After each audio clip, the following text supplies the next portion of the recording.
I cannot describe my excitement for this video enough. I have never seen the modding community so active with so many quality mods before, so let me quickly welcome you to another episode of Hot New Mods. And let's get directly into the mods now. Haven't you ever thought how weird it was when you're out hunting and you take the pelt off an animal and nothing happens? I mean, if you take the clothes off a person, you can visually see what you've done. Well, this is one of the many features introduced in Simple Hunting Overhaul. Looting the pelt will also advance the time since it takes you a little bit of time to skin the animal. What's really cool and immersive is that time that passes will depend on your experience in skinning animals. So the more experience you have, the less time will pass. And if you have quick loot, you won't really have the animations, but if you don't, while looting the animal or taking the carcass, your character will play an animation. You can basically pick up the carcass of your catch if you ever want to sell them, or simply if you want to show off to your crush.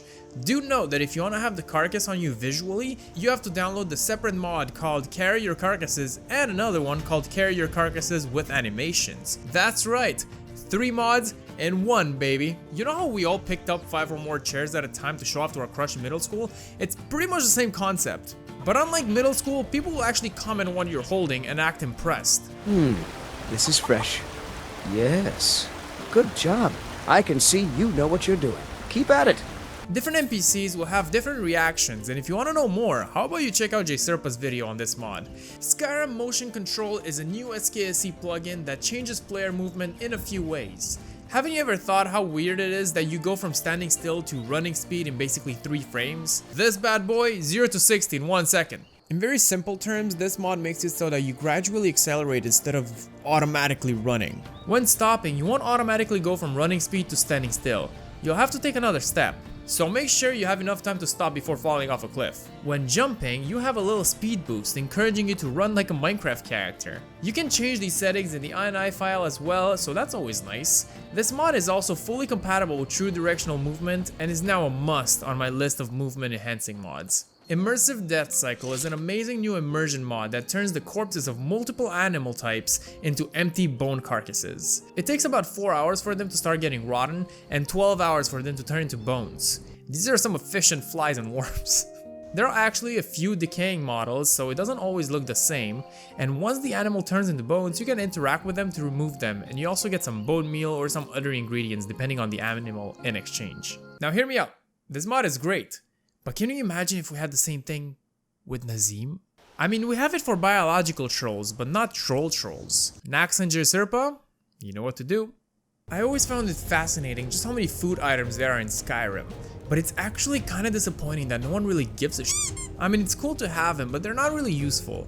Unless you're talking about overpowered cheese wheels, holy crap. With Gourmet, a cooking overhaul, you'll be able to find ingredients more easily as they'll be redistributed throughout the world. The food with this mod will also provide a long-lasting buff where meats and stews would provide health regen, vegetables, breads, and soups would provide stamina regen because of them vitamins, and pastries, desserts, and cheeses provide magicka regen. If you're a mage, you should probably reconsider your diet because your calorie intake will go through the roof with those sweets. You can improve the quality of your food too by reading a cookbook that you can buy from the renowned chefs across Skyrim.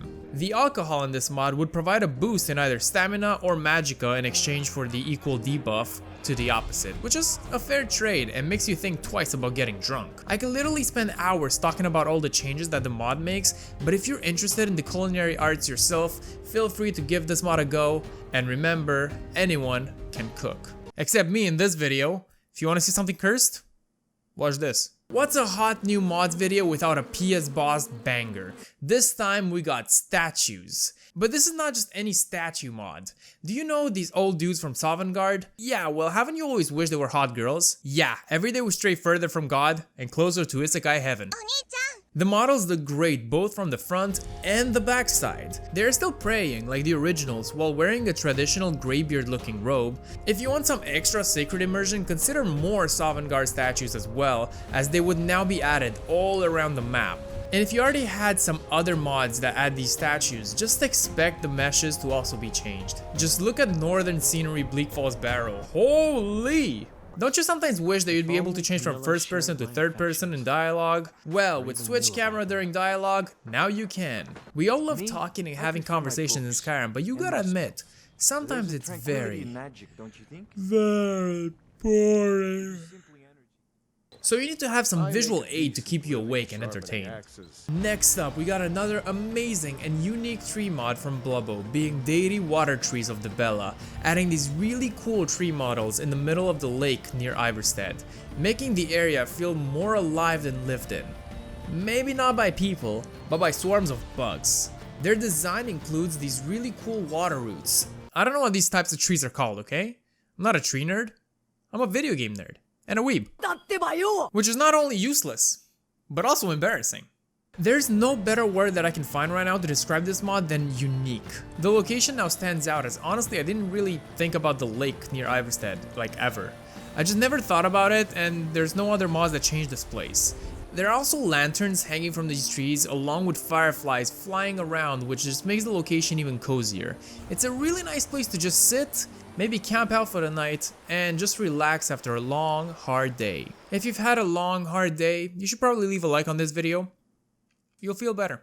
Alright, so for the next mod, I want everybody to just sit down for this. If you ask me what are the two things that I thought impossible in Skyrim about a year ago, I would say 1. Feeling safe when I open Nexus and my mom is in the room next to me, and climbing buildings. But boy, there's now a mod that lets you climb. I mean, the Nexus is still not safe from your mom looking over your shoulder, but you can't ask for everything.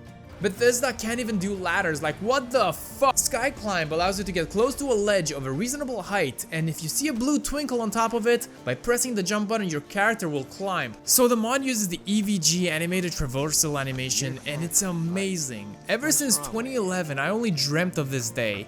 I've always wanted to create an Assassin's Creed character in this game, and my prayers have been answered. Other than the fact that your camera is locked during the animation, I would have no complaints with the mod itself. But given that Skyrim is Skyrim, the game is not really designed for this, so here are some things that I think would improve the experience. Number 1, make slipping off less of an issue. Number 2, unlock the camera, as I already mentioned. Number 3, introduce slope climbing and also have new animations. And 4, improve the landing spot so your character would land a bit further on the platform. Don't get me wrong, these are not really complaints, but when I see a mod as innovative as this, I can't help myself just to see the future of the game with it. Also, if you thought this mod would allow you to climb mountains, think again. Mountains are not built for this. Just walk on the path, dude. Go around the mountain. Be smart. It's probably one of my most controversial statements, and people will cancel me now. Hashtag Nariva is over party. Let's take a look at a new original follower mod, and this time, it is not a hot girl. Instead, we have a hot orc. Introducing Lum Blood Eye, an albino orc seeking refuge in the Midden, right under the College of Winterhold. Because of his white skin, he's been bullied all his life and exiled from his clan, but it might be better to hear it from the man himself. Yes, exiled from Krun Grenosha's boy. Albinism not tolerated by Ornum. Magic not tolerated either. Women's work. Weak. That's right, he's fully voice acted, and I gotta say, I love his speech pattern and his voice, it's so original. But Lum is not a berserker like most orcs, he's actually a pretty sensitive guy. And nobody except Grandma Morga. Taught magic, told stories, gave hugs. Understood, always ran to Grandma after got beat. So our new friend has over 150 voice lines, and he will comment on events happening mainly during the College of Winterhold questline and the Cursed Tribe quest, as it's very relevant to his character. He is a mage using mainly frost magic, and for the love of God, please give this dude some clothes. Preferably armor, because you'll often find him on the ground fighting for dear life. Your best bet is to act as a tank while he does damage from afar, because he does seem to get beaten pretty badly. So if you're planning to have an orc-related adventure, or playing through the College of Winterhold again, this is the follower that I would suggest to go with, since I really had a good time with him. That is, before I lost him. Forever. Oh, never mind. Found him. So the next mod is the most recent of today's list, and holy crap, it looks so cool. Introducing Skull Caves, a mod that adds a new skull-shaped stone at the entrances of the Dawnstar Sanctuary, Movart's Lair, and over the Bloodlet Throne Fortress. This mod makes the entrances feel so spooky, and while I understand that it's not for everyone, as I had my doubts as well, it's actually really cool and original. The only shame is that it only adds the design in 3 places on the map, and I would love to see more spooky additions like this. Now, would this be a good spot to hide Nazim's corpse? But I guess the real question here is, where was this mod when I made my Dark Fantasy overhaul video? And that's one of my favorite hot new mods videos so far. If you'd like to see a longer version of this video with some deleted jokes and behind the scenes footage, I recommend you check out my Patreon, which will not only give you the extra content for all my upcoming videos, but also the possibility of getting roasted for being a Nazim lover if you choose that tier. So before ending this video, I gotta let you guys know that I'm uber excited for Starfield. And as the game will come out very soon, I will start making some content on it, but that doesn't mean that I'm done with Skyrim at all.